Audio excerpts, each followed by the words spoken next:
Assalamualaikum warahmatullahi wabarakatuh. Bismillahirrahmanirrahim. Alhamdulillahilladzi hadana lil Islam wa akramana bil iman wa faddalana bil Qur'an. Allahumma salli wa sallim wa barik ala sayyidina Muhammadin wa ala alihi wa ashabihi wa jami'il muslimin, amma ba'd. Al-mukarramun, para alim ulama, asatidzah, para guru yang mohon maaf tanpa menyebut nama dan gelar, namun tidak mengurangi rasa ta'zim dan mahabbah al-faqir. Kita bersyukur kepada Allah Subhanahu wa taala. Baru saja kita menunaikan salat wajib dan salat sunnah, mensyiarkan malam-malam bulan Ramadan sebagaimana sabda Rasulullah sallallahu alaihi wasallam, "Man qama ramadhana imanan wa ihtisaba, ghufira lahu ma taqaddama min dhanbihi." Hadisun sahih. Siapa yang menghidupkan malam dengan qiyam, salat malam, imanan, dia yakin salat malamnya itu tidak sia-sia. Imanan, dia yakin karena Allah yang perintahkan. Imanan, karena dia yakin begitulah dicontohkan Rasulullah. Wahtisaban, dan dia serahkan balasannya kepada Allah. Ghufira lahu ma taqaddama min dzambi, maka insyaallah Allah akan ampuni. Mudah-mudahan Allah ampuni dosa-dosa kita. Allah berikan kemuliaan kita pada malam hari dan malam-malam bulan Ramadan. Amin, Allahumma amin. Suatu hari ada seorang sedang berdoa di Masjid Nabawi. Rajulun masyhul, seseorang yang tidak disebutkan riwayatnya siapa namanya, orangnya sudah tua. Dia berdoa lirih sekali. Berdoa lirih yang hanya didengar oleh orang di samping kanannya atau kirinya. Orang yang di belakang, yang depannya gak dengar. Orang itu berdoa, "Ya Allah, aku belum memberi makan kepada anak dan istriku hari ini." Itu tidak disampaikan dengan doa yang kencang, tidak juga diupdate status Facebook, tapi doanya pelan disampaikan kepada Allah. Dia menghibah doa itu. Belum selesai dia berdoa, pundaknya dipegang oleh orang yang ada di sampingnya. Setelah selesai berdoa, orang itu kemudian mengatakan, "Ayahanda, maukah engkau aku ajak ke rumahku?" Dia bertanya, "Kenapa saya harus ke rumahmu? Marilah ke rumah saya. Barangkali di rumah saya ada sesuatu yang bisa ayahanda bawa pulang untuk memberi makan anak dan istri ayahanda." Ini orangnya sudah tua. Kaget ini orang tua. Doanya baru selesai dan belum selesai tuntas, benar-benar tuntas, langsung dikabulkan oleh Allah Subhanahu wa taala. Kira-kira nih kalau kita jadi orang tua tadi, kira-kira apa? GR kita. Wali saya. Doanya baru saja diucapkan langsung dikabul. Wali saya. Ternyata tidak. Orang tua ini justru kaget. Kaget bukan karena tidak percaya doanya dikabulkan Allah. Dia bertanya, "Benar yang kau katakan?" "Iya, saya serius." "Benar kita akan keluar dari masjid ini?" "Iya, serius." Kemudian dia bertanya, "Tahukah kamu pahala iktikaf di Masjid Nabawi itu seperti apa?" Semua orang ingin iktikaf di Masjid Nabawi. Bapak-bapak dan ibu-ibu, hari-hari ini adalah hari-hari yang paling padat ditunggu oleh umat muslim seluruh dunia. Karena setelah 2 tahun tidak melakukan iktikaf di Masjidil Haram dan Masjid Nabawi, maka semua orang sangat bermimpi dan mengandaikan bisa iktikaf di Masjid Nabawi. Maka orang tua ini bertanya, "Kenapa engkau meninggalkan masjid? Kenapa engkau justru membawa aku ke rumahmu? Sahabat ini yang kemudian belakangan disebut Abdullah bin Umar, sahabat Nabi, beliau menyampaikan dari Abu Hurairah radhiyallahu an, yang sahabat juga, sabda Rasulullah sallallahu alaihi wasallam. Ayahanda, saya ingin menyampaikan sabda Rasulullah sallallahu alaihi wasallam. Manusia termulia itu bersabda, li an amshiya ma'a akhi fi hajatin ahabbu alayya min an a'takifa fi masjid hadha. Aku berjalan menggandeng tangan saudaraku untuk satu keperluan lebih aku cintai daripada aku beriktikaf di masjidku ini. Nah, jadi ini rupanya luar biasa. Lalu kemudian dibawalah orang tua ini dan meyakinkan ternyata itu yang menyebabkan seorang Abdullah bin Umar menggandeng tangan orang tua yang kemudian membawa ke rumahnya, diberikan makanan yang untuk dimakan istri dan anaknya. Subhanallah. Ini adalah sesuatu yang sangat mulia. Pertama, doa mustajab. Doa mustajab kapan dikabulkan oleh Allah? Yang pertama tentu selain di tempat-tempat tadi, Masjidil Haram, di Masjid Nabawi, adalah waktu yang mustajab dikabulkan Allah adalah pada saat seseorang berpuasa. Bapak dan Ibu perhatikan ayat-ayat puasa yang sering kita tadabburi, surat Al-Baqarah 183, 184, 185, 186 dan berakhir di 187. Coba perhatikan ayat-ayat yang berbicara tentang puasa, semuanya ada kecuali di 186. 183 kita dipanggil, ya ayyuhalladzina amanu kutiba alaikumussyam. Ini Allah memanggil kita dengan panggilan sayang yang hanya disebut 89 kali di dalam Al-Quran. Dan ketahuilah panggilan sayang itu biasanya setelah itu memerintah. Paling banyak memerintah, yang kedua melarang, yang ketiga menegur. Kita juga lakukan kepada anak-anak kita. Kalau kita sayang sama anak kita, justru anak kita perintah. Dan kita merintah anak kita itu bukan untuk memperbudak mereka, untuk mengajarkan mereka mandiri. Nah, belajar yang rajin. Kira-kira belajar yang rajin biar orang tuanya untung atau masa depannya anak? Masa depannya anak. Nah, pandai baca Quran. Untuk kepentingan siapa? Sang anak. Nah, bantulah orang tuamu bukan untuk kepentingannya, supaya dia adalah menabung. Karena perintah untuk berbuat ihsan pada orang tua itu wajib. Nah, jangan obat-obatan.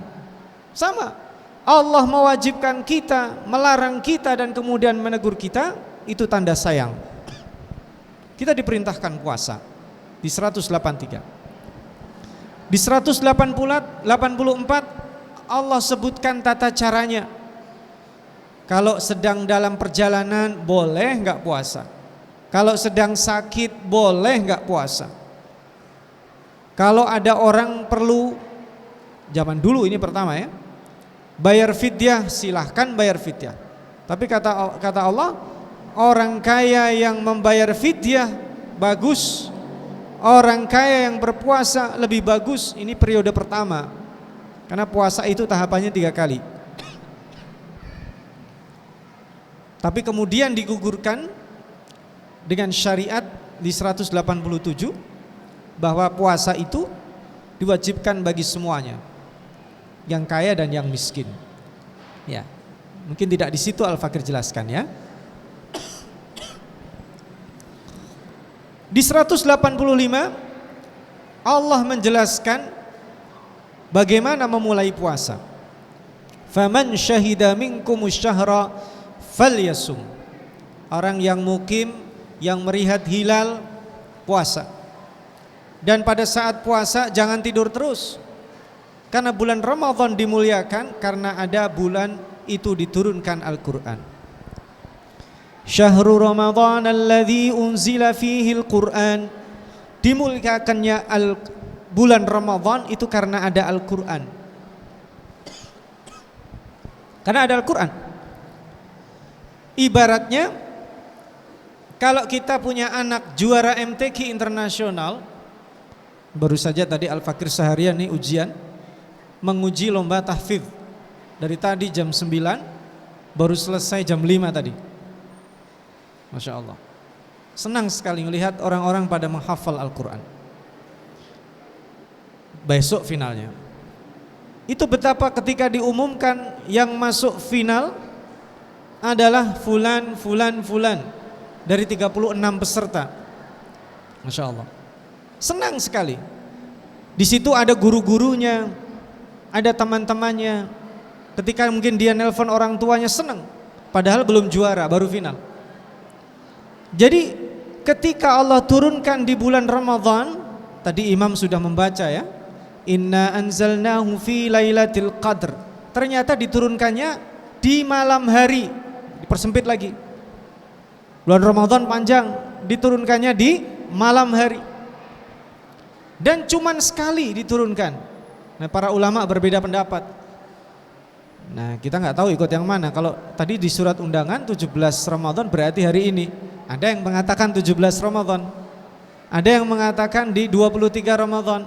Ada yang mengatakan di 27 Ramadan.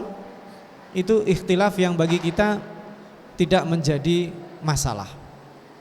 Tapi turunnya Al-Quran ke bumi, turunnya Al-Quran ke langit bumi itu cuma sekali. Lalu kenapa Allah menyebutkan bahwa Lailatul Qadar itu terjadi setiap tahun? Rasulullah sallallahu alaihi wasallam bersabda, "Iltamisuha fil ashril awakhir min Ramadan." Cari Lailatul Qadar itu di 10 hari terakhir. Loh kan Al-Qur'an sudah turun. Lailatul Qadar kan sudah selesai. Inna anzalnahu fi Lailatul Qadar. Udah diturunin, berarti sekarang enggak ada Lailatul Qadar. Ada. Gimana? Sama seperti Indonesia merdeka cuman sekali. Tanggal berapa? 17 Agustus 45. Tapi setiap tahun diperingati kemerdekaan kita.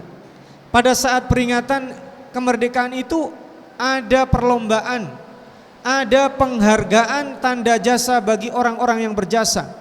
Baik yang sudah meninggal diangkat sebagai pahlawan nasional ataupun orang yang masih hidup karena pengabdiannya. Sama.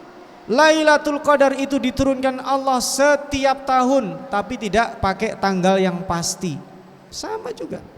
17 Agustus itu kadang perlombaan dilakukan tanggal 12, kadang tanggal 14, kadang tanggal 18, ya. Kalau dilakukan sebelumnya disebut menyambut kemerdekaan. Kalau dilakukan pas bertepatan memperingati kemerdekaan. Ya, kalau dilakukan setelahnya apa istilahnya? Mengenang, karena sudah lewat. Sama di Lailatul Qadar ini Allah Subhanahu wa taala sengaja rahasiakan, tapi Allah kasih tahu yang pasti di bulan Ramadan. Ya. Maka kita sebagai umat Islam diperintahkan tadi itu, man shoma ramadhana, man qama ramadhana. Kita siangnya puasa, malamnya qiyam. Dan itu untuk apa? Al-Qur'an. Karena semua yang bersentuhan dengan Al-Quran itu mulia. Malaikat Jibril menjadi malaikat mulia. Nabi yang menerimanya Nabi Muhammad, Nabi yang paling mulia.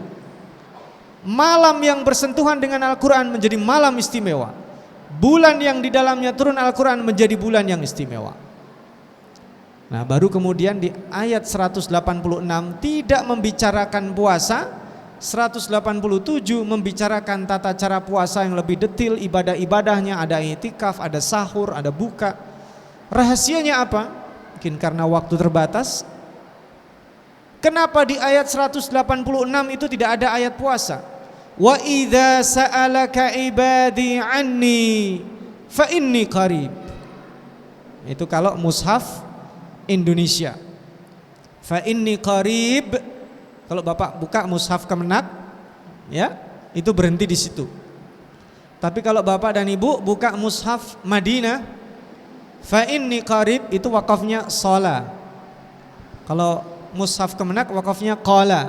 Jadi berhenti di situ bagus. Kalau mushaf Madinah berhenti boleh, tapi diterusin bagus. Nah, Al-Fakir membaca beberapa buku tafsir. Kenapa rahasianya kita tidak berhenti di qarib? Nah, ini dia. Wa idza sa'alaka ibadi anni, kalau engkau ditanya tentangku, fa inni qaribun ujibu. Kalau mushaf Madinah. Sesungguhnya aku dekat dan mengabulkan. Kenapa harus dibaca begitu? Bukan harus. Kenapa dibacanya begitu? Lebih disukai menurut ulama-ulama Madinah. Karena tidak selamanya orang dekat itu mendengar. Tidak selamanya orang dekat perhatian. Bapak dan ibu-ibu kira-kira kalau duduk di samping orang hitung duit pasti dikasih duit gak? Orang lagi hitung duit nih. Duduk di sampingnya. Dibagi gak duitnya? Oh, belum tentu. Ada istilah sahabat karib, betul ya? Nanti dalam bahasa Arab sudah jadi bahasa Indonesia. Sahabat qorib jadi karib. Ada yang lebih dekat lagi. Aqrabu min hablil warid. Akrab itu lebih dekat. Maka bahasa Indonesianya ada sahabat karib, ada sahabat akrab. Benar ya bahasa Indonesia kan? Tapi dari bahasa Arab aqrabu pakai hamzah. Kalau pakai ain aqrabun itu artinya kala jengking. Bahaya itu. Sahabat akrab, sahabat kala jengking, dekat malah matuk dia. Jadi fa inni qarib, kata Allah, dekat pasti mengabulkan. Nah, rahasianya di sini. Ternyata doa-doa yang dikabulkan banyak, tapi yang jaminan panjang waktunya puasa. Di antara doa yang dikabulkan adalah doa orang puasa sampai dia berbuka puasa, terutama pada saat menjelang buka puasa dan pada saat dia sahur, dikabulkan. Nah, pertanyaannya, Bapak, Ibu sekalian, pernah nggak menggunakan ini? Berdoa seperti doanya Abu Bakar As-Siddiq. Abu Bakar As-Siddiq itu mendoakan sahabat-sahabatnya dengan namanya. Pernah nggak kita? Tanggal 1 Ramadan dia baca itu. Pagi dia doain 20 temennya. Orang tua pasti, guru-guru pasti disebut. Nanti siang doa 20 lagi, belakang nanti sore doa 20 lagi, hari kedua. Pernah nggak kita begitu? Mungkin kita tidak pernah. Bahkan kita juga lupa untuk keperluan kita. Hari pertama kita doa, ya Allah, mudah-mudahan cicilan motor saya lunas. Hari pertama. Hari kedua, ya Allah, mudah-mudahan cicilan mobil saya lunas. Hari ketiga, cicilan lagi, berani nih, bahaya, kebanyakan cicilan.